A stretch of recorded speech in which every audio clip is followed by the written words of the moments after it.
know how annoying younger brothers can be. Because when I look back on my childhood, I can see that it must have been awful for my older brother. He was number one when he was born, and then I come along and try to be first instead in everything. Whatever he had or did from then on, I wanted it. He might say, "It's not fair," but he'd be told to share. And I would say, "It's not fair," and he would be told to share. And then I'd break it or lose it. Psychologically, they say first children in birth order are generally compliant and neat and tidy and ordered. I was just psycho, ripping it, smashing it, breaking it. When I was about 6, my brother got the most fantastic toy imaginable at the time. It was called Fort Laramie. I found out they're still available now as a vintage toy. This thing was absolutely amazing. The dream toy for a boy around my age or around his age. So of course, as soon as he opened it on his 8th birthday, I set off crying, "It's not fair, I want one, I want it, it's not fair." And my mum and dad told me to be quiet, and Terry said, "It's mine, it's mine." But of course, I just kept up with the screaming and shouting. And my recollection's hazy, but I'm pretty sure all I remember getting for my birthday was a torch. You know, where you can turn it on and turn it off. And the batteries ran out after a day anyway because I forgot about the turn it off part. So now all I had left was this stupid broken torch as far as I was concerned. And Terry gets Fort Laramie with the 5th Cavalry and everything. It's not fair. So eventually, to keep the peace, Mum says to Terry, "Let Anthony play too. Tell your brother that he can have the little Indian figures and you have the cowboys." Now, understand, this was the 1970s when nobody in those terrible days ever thought about the geopolitics or history involved in children playing. They just wanted the kids to be quiet. And there were no iPads where kids could do realistic battle simulations anyway. So Terry says, "It's not fair." But nobody listened to him. And actually now I can see he was entirely correct. It wasn't fair. But family often isn't. It's just family. So "it's not fair" didn't work for him the same way as it usually worked for me. And so I just thought, brilliant. And I grabbed all the little Indian figures and the horses. And eventually Terry stops crying. And because he's tidy and methodical, he then spends like a quiet hour on his own, figuring out where exactly to position all the cowboys and the cavalry to strategically repel all borders. Then Mum sees he's finished doing that and says, "Okay, Anthony, you go and get yours and you can play nicely together now." To which I say, "I can't. I don't know where they are." And she says, "Of course you do. Terry let you borrow them so you could play together. Now go and get them." But then I had to explain that while Terry had been playing his boring game on his own, I'd played the more exciting game that I called dig holes in the garden and bury the small action figures alive in them. So I really didn't know where any of them were. This would be one major reason why you can't now buy Terry's Fort Laramie as a vintage toy on eBay today. Why am I telling you this horrible story? Not because I'm proud of myself, that's not the reason. It's just to help lead in again to the story we've been looking at that Jesus told from Luke chapter 15. And last week we realized it was about 2 sons. And we looked at the younger brother who took everything that he could get and then went off and lost everything. And then there's the older brother. Let's look again at the story and notice his part in the story. What was the story like from his perspective? Remember, Jesus is telling stories about things that were lost being found to try and help some religious people who thought they were more righteous and God was just as angry with people who messed up and broke his rules as they were. And he wanted them to see what God is actually like. So he says, like a shepherd looks for a sheep that was lost and alone in the world, so it's found and at home. And a woman loses a precious coin in her house and searches until she finds it. Things can be lost out in the world or in the house. That's what those stories tell us. And then Jesus continued. There was a man who had 2 sons. The younger one said to his father, "Father, give me my share of the estate." So he divided his property between them. How many sons? 2. The father has 2 sons. The older one often gets forgotten about, doesn't he? It's not fair. One gets called the prodigal son when he gets lost in the world. Yes, he get lost. That's what this older brother's going to think. He's the annoying one. He's the younger one. The other one is the good boy, the perfect child. He stays and he works hard, but it seems he doesn't get a lot of say around here. The father, who really, in his opinion, should kick the younger son's butt and send him to his room for his impertinence, actually goes along with the ridiculous plan instead, because, of course, he's asking, and whatever he wants, he gets. And it's not fair. And he'll only break it or lose it. Just you wait and see. Verse 13. Not long after that, the younger son got together all he had, set off for a distant country, and there squandered his wealth in wild living. And the older brother would say, told you. Verse 14. After he'd spent everything, there was a severe famine in that whole country, and he began to be in need. Great. Serves him right. I knew no good would come of any of this. So he went and hired himself to a citizen of that country, who sent him to his field to feed pigs. He longed to fill his stomach with the pods that the pigs were eating, but nobody gave him anything. Well, why should they? After the way he treated his father and left everybody else to dutifully do all the hard work around here, while he goes off doing all kinds of disgusting things and brings shame on everybody else, he'd better stay well away, because I guarantee nobody here will want to give him anything either. See how he likes that. Verse 17. So, when he came to his senses, he said, how many of my father's hired servants have got food to spare? And here I am starving to death. I will set out and go to my father and say to him, Father, I've sinned against heaven and against you. I am no longer worthy to be called your son. Make me like one of your hired servants. So he got up and went to his father. But while he was still a long way off, his father saw him and was filled with compassion for him. He ran to his son, threw his arms around him, and kissed him. The son said to him, Father, I've sinned against heaven and against you. I'm no longer worthy to be called your son. But the father said to his servants, quick, bring the best robe and put it on him. Put a ring on his finger and sandals on his feet.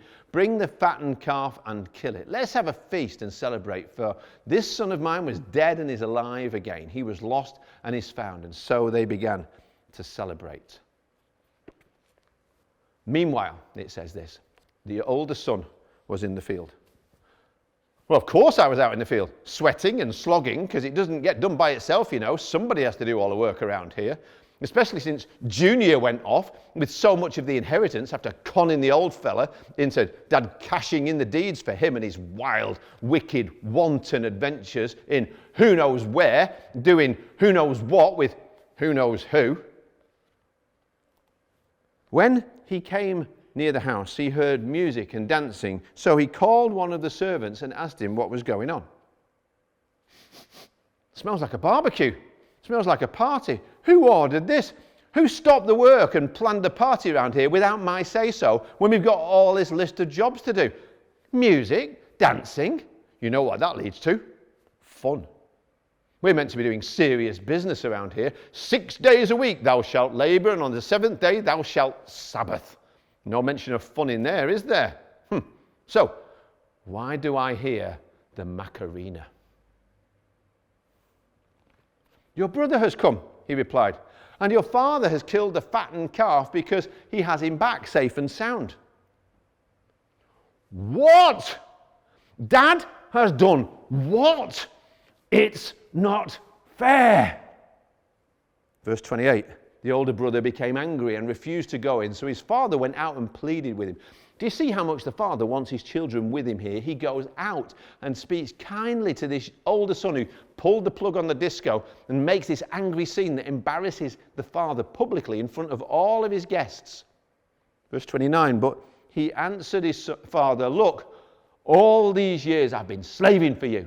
Never obeyed your orders, yet you never even gave me a young goat so I could celebrate with my friends. But when this son of yours, who squandered your property with prostitutes, comes home, you kill the fattened calf for him? I underline that phrase, this son of yours.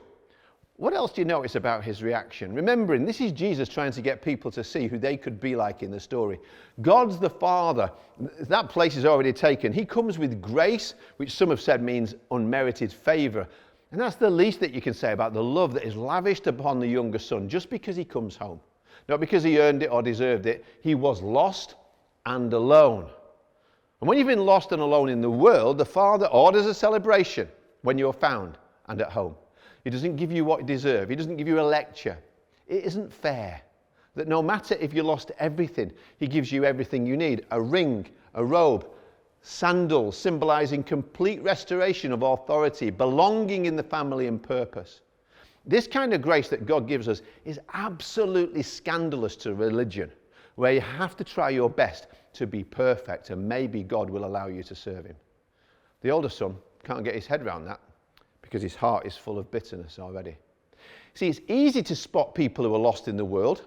They might be the have everything the world can offer and chasing all its pleasures that never satisfy kind of lost going on, or the what am I even doing here surrounded by pigs. They could have come to that stage. God doesn't wait for us to clean up our act before he loves us, because he never ever stops loving people.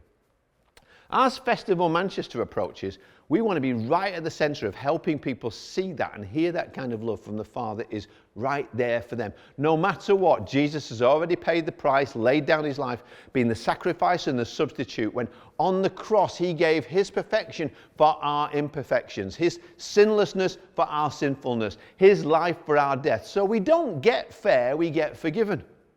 If today you feel lost in the world, come home to the love of the Father and you can find community with the rest of us who are similarly broken and equally loved. When I was in the police, if you went to a report that somebody was missing from home, there was a form you had to fill in. The police loved forms. You turn up at the house and there's this frantic parent who wants you to call in the sniffer dogs and the helicopter and get a search party. But before anything, it has a tick box on the form that says, have you searched the house? Because you'd be amazed how many times the child that they thought was lost was actually hiding in the house somewhere. Maybe they'd threatened to run away because they were cross and then crawled under a bed or in the loft or a cupboard. There they are, fast asleep. Because you can be lost in the world, but Jesus' story is really about two sons, and one was lost in the house. It's harder to spot somebody lost in the house. I'm talking about somebody now who can be in the church, grow up in the church, never leave it to do anything bad or shameful, but just be lost because they're geographically close but spiritually far, far away. They're on the farm but away from the Father. You see it in what the older brother says. He says, all these years I've been slaving for you. I never disobeyed your orders. He's claiming this perfect record of obedience as he points to his shabby-looking younger brother as if he's a stranger. Said, you never even gave me a goat. What kind of relationship does that kind of words describe? Is it a family or just a business transaction? How does he see the Father? Does he even know his dad? He's saying, it's not fair. He's your favourite. You never gave me anything. And all the time, he's doing the tasks. But where is the love? Jesus once dictated a letter to a whole church full of people in the Bible like this. He commended what they were doing that was good. He says to them, I know all about your deeds and your toil and your patient endurance, but this I have against you. You have forsaken your first love. I know it's not true of everybody, and people leave churches for all kinds of reasons, many of them good, but I wonder if something happened through COVID and churches ended up losing a lot of older brothers and sisters. People who'd served for years and years in different ways, working really hard, but for them, serving had become slavery. And when that's you, and you don't know you're lost in the house, but that's a big clue pointing to it, you start to not see what God wants you to do as anything but following orders. Lists of what you have to do or not do. All these years, he says. Then COVID struck and you don't have to go to church anymore. You're off the farm. You start to feel like, this is what people, ordinary people, other people do with their time. And we love doing online for those who can't be with us. And you can build community that way if you want to and work at it. But so many older brothers and sisters, they never had a party when they were at church. So why would they come back now?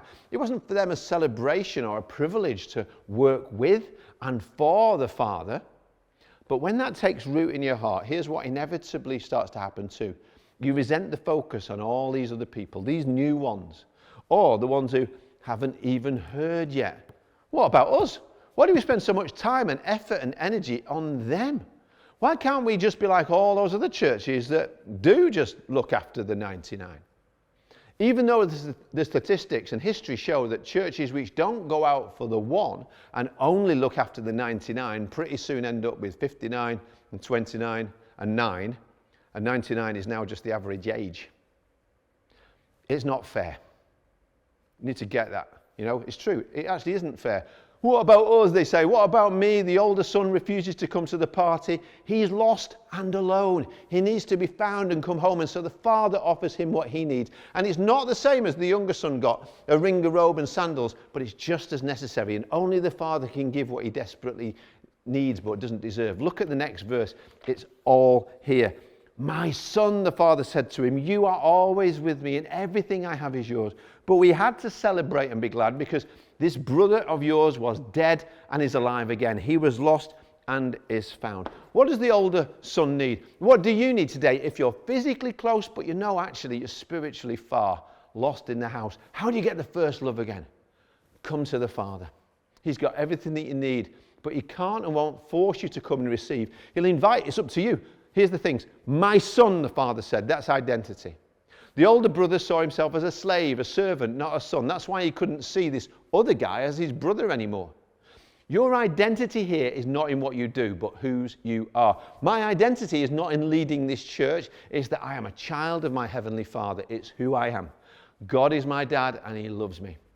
That's the most important thing about me. It's the only thing that makes me any kind of important. And I am a VIP because of him. It's not what I know, it's who I know. And I know that he loves me, he loves me, he loves me. I am his child. I'm one of his favorites. My older brother, Jesus Christ, says so. Have you settled the issue of your identity yet? If not, life, even your life in God, will always be about performance and pride. So you'll either always feel pressured or a failure. Who is God? He's my Father. God is my dad. And he loves me. So my identity comes from knowing him. What else does he say to me, as the father said to the older brother? Number 2, he says, you're always with me. That's belonging. In all of these stories, there's a place of belonging. There's a community to come back to. My God is always with me, awake and asleep, in good days and in bad. And if I'm working or resting, having a bath or driving a car, up a mountain or swimming in the sea, where can I go from your presence? Home is where the heart is, and my heart is at home with the Father. I belong. I'm never alone. I can have solitude. He's still there. I just have to know he's with me and welcome him. And I come home to his love anywhere. Even on the farm, the older brother didn't feel at home. He never even came to the Father. He was far too busy for that. Like they say, you can be so busy doing the work of the Lord that you miss out on the Lord of the work. He's got no intimate relationship with the Father, or I suspect with anybody else. He's too busy for that. It was his workplace, not his welcome place. Like you can serve in church and do your duty, or you can serve as part of the family. He could have had a party with his friends anytime he wanted, the Father said. But I just wonder how many friends he had to invite if he had had a party. Number 3, the Father said, everything I have is yours. That's permission. Question, who owned everything after the father, it says, divided up the inheritance between them? Well, the younger son's blown it, so now everything that's left is his. After the father died, he'd actually get the lot. He can do what he wants. It all really belongs to him. Luke 12:32, Jesus said, fear not, little flock, for it is your Father's good pleasure to give you the kingdom. Do you ever think of God like that? Really? So you could help bring others to the party by inviting them to Festival Manchester. You could help us make people who respond to the message there find out what it really means to have your sins forgiven and live a new life by helping them follow up their decision, by befriending them and helping us to run these new knowing, growing, going, short introductory courses that we're inviting people to do. You could have the joy of being used by God to help others in that way. No, you don't have to. You don't have to do anything, but you can do anything. It's great, isn't it? It's fun doing what the Father wants you to do. It's the best way to live. What do you want to do? What do you want to do for God? Again, you don't have to. Don't do it because you have to. Do it because you love him. It changes everything. Do it because he loves you. Do what? Well, I don't know. Ask him. God, what do you want me to do? Whatever happens, don't miss out on the party. Whatever you do. You know, get into the groove. Get down and boogie. Nobody can't dance at God's party. You just start to move somewhere. You can do what you want with him. It's all yours. You're his child. I'm always with him. Everything that he's got belongs to me. I can't go wrong when I've got that kind of love inside of me. Life becomes a party. when I'm living like that. You don't have to worry about breaking the rules or obeying orders. You can freestyle. You won't disappoint him. He never stops loving us. All those songs we dance to that talk about love, but it's his love that's real love. He's your dad, and he's good, and he wants you to do the dad dance with him. He loves you, and he likes you. Anytime you want, anywhere you want, anything you need, go on, he's giving you everything. Have a go at something great, because there's this great, big, happy, smiling God who's having a party, and he wants everybody on the floor and enjoying the buffet. And with love like that, you can't possibly go wrong.